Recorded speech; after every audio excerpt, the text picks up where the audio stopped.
having the courage to listen to and act on what younger people are seeing can actually be the blueprint for your company's long-term success and even survival.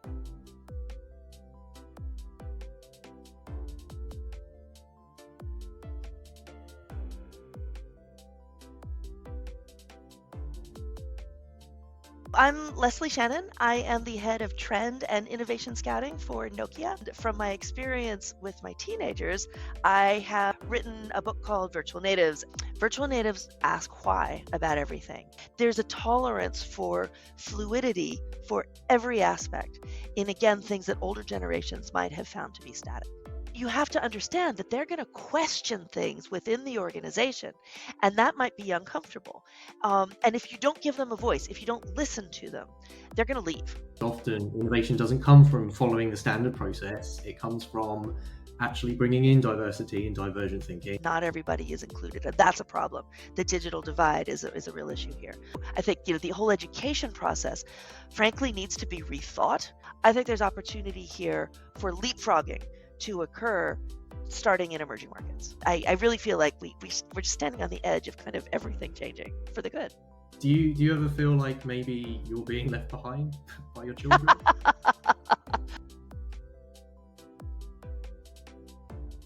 Hi, my name is Cianan and I'm a Senior Insights and Strategy Consultant at Cambridge Design Partnership. It's a pleasure to be here today with Leslie Shannon to discuss her latest book, Virtual Natives, as part of the Global Innovation Forum's Spark series. We're going to talk to you today about this fascinating cohort, what makes them tick, and what we need to consider when embracing them in the workplace. Leslie, it's lovely to have you here today. It'd be great if you could introduce yourself to the audience. So I'm Leslie Shannon. I am the head of trend and innovation scouting for Nokia. I'm located in Silicon Valley, and my role is to look at new technologies and how they're going to intersect with the telecommunications industry. And so my work in that area has led to my writing this book, Interconnected Realities, which is about how the development of virtual reality and metaverse kind of thinking, how that is shifting towards augmented reality and augmented reality glasses that are still in development. So looking at that whole development, both of the technology, but also of the social side of this. How are people using this technology? So that's one book, but I'm also a parent. I have a couple of teenagers, and from my experience with my teenagers, I have with Catherine Henry written a book called Virtual Natives, which is all about how Gen X and Gen Alpha, so people born since 2000, how they are using digital tools and digital media, and how those are really their superpowers, and how basically they're going to change the earth for the better. About 25 years ago, in fact, almost exactly 25 years ago, within the United States at least, the term digital natives got coined. And that was really to kind of capture this idea that there were these kids who were growing up and using the internet and using computers rather than like library books, and how they were digital first, and how shocking that was, and what is this all going to mean? Well, one of the things that Catherine, and this I have to, give credit. This one was actually more came from Catherine. She realized that, hang on, it's been 25 years. So what are the current generations doing? What makes, how do what's this passage from being a digital native 25 years ago? What is different now with the current generations? Because we just kind of felt that there was a difference. And what we found is that with the digital natives 25 years ago, yes, they were using computers, but the things that had been computerized and had been brought online back in 2000, they were all very much computerized versions of existing analog processes. And and email is actually a great example here, because it literally has the name mail in it, right? In the name, and it's still just a computer replication of exactly mailing something. It's, I put something in a little envelope, the icon's even an envelope, and I send it to you, and you open it. I don't know if you read it in most cases, and you then file it away somewhere, and it's exactly what happens as if I had mailed you a piece of paper. And so that's really what the digital natives were working with. They were working with pre-existing processes that had just been moved without rethinking the processes onto a computerized platform. Well, now here we are 25 years later, and yeah, what has happened is that these processes have become virtualized, and by that we mean that uh, now that we're in a digital world, we're freed from that anchor of the original physical process, and that means we can reimagine how we communicate.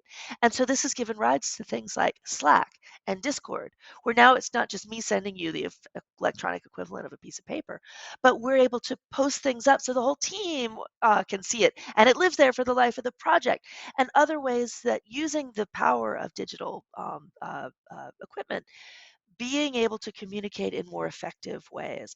And that's really the heart of what we found within the virtual native cohort, which is that they are, because they never knew the original analog processes at all, they are free to reimagine things that I'm still anchored in, being someone who's older and has licked a stamp and stuck it on an envelope many times in my life, right? So, so for me, I prefer email to something like Slack, but that doesn't actually, if you look, it doesn't logically make sense. So the virtual natives are going, well, no, no, we prefer Slack and Discord, and in fact, there's a lot of other things out there that don't make any sense, and and virtual natives are so deeply immersed in the digital world because they were swiping on iPads and phones before they were even speaking. So they're swimming in their own native world here in the online world, and so what we're finding is that they're virtualizing a lot more than just email. When it comes to the world of work and the things we have to do on a daily basis that may not necessarily align with that, what are their attitudes to that? Super Is that low tolerance. Super okay? low tolerance for things that are unnecessary Mhm. and things that are perceived as either dishonest or just BS. And and again, there's a COVID legacy here Mm. because needing to go to a job from 9 to 5. Mhm. Why? They Virtual natives ask why about everything, and they question assumptions, and they question a lot of things that we older people just totally take for granted. Yeah. And okay, well, why do I have to be in the office from 9 to 5? And why, I think better at 2 a.m. Mm. Why can't I be working then and still have it count? Yeah. um you know so the kind of clock watching manager of old, it's 9:05, you're late, you know that's not going to work with this cohort. But it's Mhm. more than just office time. It's also the ability to fully be a human being and their own human being at work.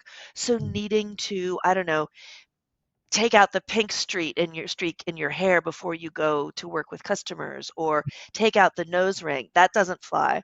Um, uh, the the necessity of perhaps holding back in your private social media feeds once Mhm. you've gotten a job at big company X. So now you can't represent yourself in your social media feeds, your personal ones. That doesn't fly either.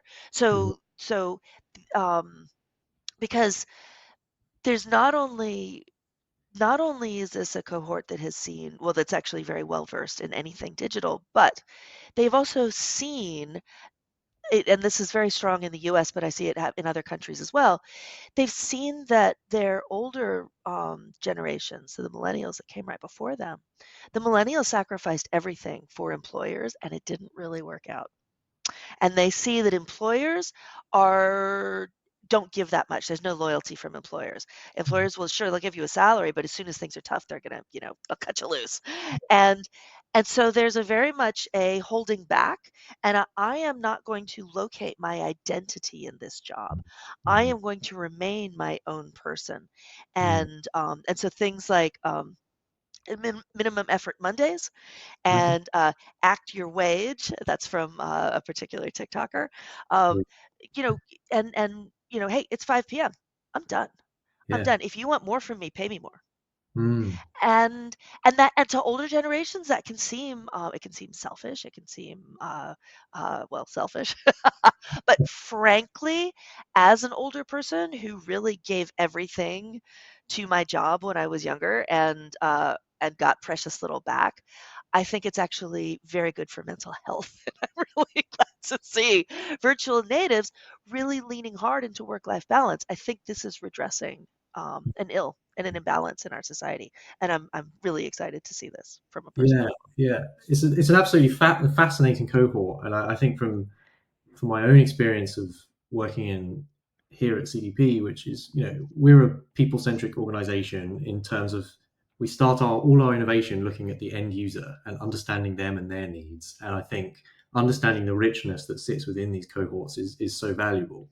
So I'm intrigued to know if you think there are kind of, some top level design principles that you have to bear in mind when you're kind of dealing with this cohort. Like you mentioned some of the examples of they won't be a 9 to 5er, so you have to embrace the fact that they may work anytime, anywhere. And, Right, and right. are there other things we need to bear in mind if we're like designing solutions for these people? Yeah, gaming has been a really big part of, and actually I want to make it clear, not everybody born since 2000 is a virtual native. Access to digital technologies plays a huge role here. Just wanted to Mm, say that not everybody is included, and that's a problem. The digital divide is a real issue here. mm, But for those who are in the virtual native mindset and experience level, gaming has been huge for them. And mm, there's many different things that flow out of this online gaming with multiple people from a young age.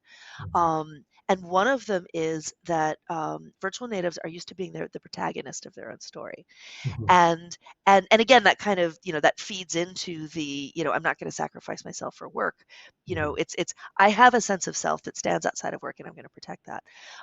But also, they expect they expect for their voice to be heard.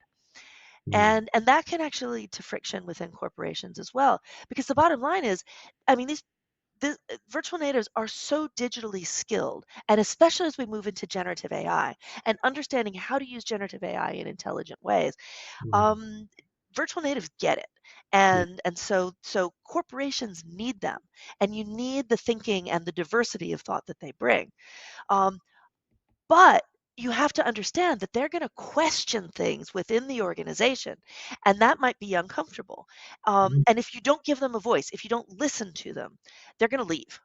Because another thing with their very online lives is they've been earning money mm, as teenagers online from the beginning. And either as Twitch streamers or as gamers, they've been earning either small money or large money. mm, I mean, my older son filed his first income taxes when he was 15 because of his Fortnite earnings. wow. And so it's like, oh, okay. So they have options, Yeah. whether it's a viable career or not. That's not really the question. It's, hey, I don't have to put up with your bullshit job here, because I can go run a travel blog. Mhm. That so they have options. So you have to entice them to come to work for you and to stay. And by Yeah. doing that, you need to listen. And so when you hear a virtual native saying, why can't I do this? Or, we should be able to do that. Listen to them, because very often they are actually seeing through Mm, layers that perhaps had a reason and a rationale when they were first in there, but mhm, might not be useful anymore. mm, And so being open enough to rethink your own processes and your own, whatever the structure is that they're questioning, and mm. they're not always going to be right, Yeah. but it's important to have that and to give that feedback and say, hey, I'm listening to you. Mhm, That's actually how you attract them and retain them. mm. It's really fascinating because I think it aligns well within a large organization that typically you have to be innovative, and organizations want to be innovative to stay ahead, to stay on top, to continue to be the size they are and continue to grow. And when you welcome in this cohort, that could be uncomfortable, but actually having that discomfort or that that level of uncomfortability with these people is a way in which innovation can thrive, because often innovation doesn't come from following the standard process. It comes from actually bringing in diversity and divergent thinking, and the best ideas, come from often outside of a labeled specialism, right? And that ultimately generates innovation. One of the best examples of this comes from Procter and Gamble. Okay. In the late 90s, Procter and Gamble realized, and so Procter and Gamble makes all kinds of products worldwide, but the center of a lot of their product families is soap. Mm. And they realized that the old way of making soap, I'm no soap chemist, I've got no idea, but that was actually something that well, the new thing that was coming up was bio soaps, soaps that were much friendlier towards the environment and had a completely different chemical Mm. background. And the thing is that the people who were at the top of Procter and Gamble, I'll call them the leadership council. I don't know what the official name is, but the leadership council, it's a bunch of older chemists who only know the old ways. And so what they did consciously was a process of reverse mentoring, where they Okay. got young chemists who had just come out of university and who Mhm. were well versed in these new bio ways of making soap, and had them they matched them up, I think, one on one, Yeah. and they met with the leadership council, I think like for an hour a month over the course of a year. And at the end of the year, the leadership council had been educated in every single one of them in all kinds of different things about bio soap, Mm. and that gave them the comfort to then change the direction of the company into the bio soap method. This was 25 years ago. Mhm. And so Procter and Gamble, what we see from the outside is that they just continued along, but Mm. they completely shifted path because they listened to younger people. And Yeah. that's why they're not a spectacular corporate failure story Mhm. like so many others out there. But yes, your point about innovation and continuous innovation, and then having the courage to listen to and act on what younger people are seeing, can actually be the blueprint for Mhm. your company's long-term success and even survival. Leslie, there's something that came up from reading your book that I find absolutely fascinating, and you did touch on it earlier, and I'd love to talk more about it. It's this concept that the class divide will only widen for those without access to either the internet or technology, or just Or generative generally AI tools. Yeah. generative AI tools, or even just communication technology, as a benchmark, as a baseline. And I'm really keen to understand more about like your view on that, because it came across in the book, and I think you mentioned it earlier. So I'm just fascinated to explore that a little bit more. Yeah, I think uh well, one of the problems is that the narrative about this generation and digital tools has been very much around the mental health issues, Mhm. and so so we should ban these things. We should keep our children away from these digital tools, Mhm. and I don't want to play down the mental health thing, because that is there. There's no question, Yeah. but we can't throw the baby out with the bathwater. We need to make sure that we're actually um, finding the good aspects here and leaning in and encouraging those. Mhm. And and this is a really broad statement, but what we've kind of found, and this is not a scientific thing, but at least what our research tended towards, which would be worth more research, Mhm. is kind of social media tricky gaming Mhm. much better. Mhm. And so that's something to kind of tease out there. but but the people who were completely left out of all of this, Mhm. um, it's I mean the saying with generative AI is, it's not generative AI that's going to take your job. It's Mhm. somebody who is good at using generative AI who's going to Sure. take your job, Yeah. and that is absolutely this cohort. Mhm. And so but the ones who are within this age group who don't have access to those tools, for example, a school has completely banned the ability to use generative AI, Mhm. as opposed to a school that understands that generative AI is it's kind of the word equivalent of a pocket calculator, and teaches kids how to use it. Mhm. That's actually setting kids up for success.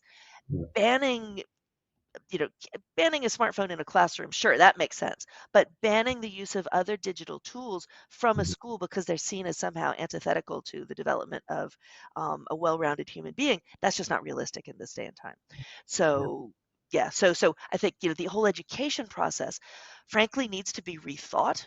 We Hmm. need to rethink what is still what it given generative AI. What does teaching become? What Mm. what are the things that we need to teach?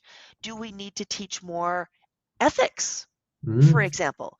Do we need to teach more, as opposed to the mechanisms of like 2 + 2 = 4 and the quick brown fox jumped over the lazy dog, you Yeah. know, yeah. And so I think we're on the cusp of questioning a lot of things about how things are structured. And I Mm. think it's quite safe to say that our expectations and the way that society is in, say, 40 years is going to be completely different from where they are now, and virtual natives are going to play a huge role in that. This conversation has been very aligned to things in, so like in the West, in the US, in Europe, for example. But what about like developing and emerging markets, like where they have limited communication ability, like that maybe like temperamental, if any, internet access. Like what does it mean for those markets? What should we be doing there? Are there challenges that we need to solve for there to help them Well, get here that? actually, this is actually something that's really exciting because for those who do have internet access, and Mhm. and internet access in countries like India or the Philippines or Kenya, Mhm. it's not going to like you and I'm talking to a laptop right now, and you probably are too. In emerging markets, it tends to be much more mobile phone based. Mhm. However, the virtual natives in these countries also have internet access, even though the hardware is a little bit different, Mhm. and the bandwidth is probably not as good. But there's the ability to learn. There's the ability to participate in the wider world, and Mhm. this is actually something that I find tremendously positive. Mhm. I think that moving into a more virtualized way of being and running our societies, that actually gives people who are not right here physically present in the Western world the ability to participate and to learn, because now I can sit in Nairobi, and over my mobile phone I can learn how to code, I can learn how to use generative AI, and Mhm. I can now start to participate in the global economy.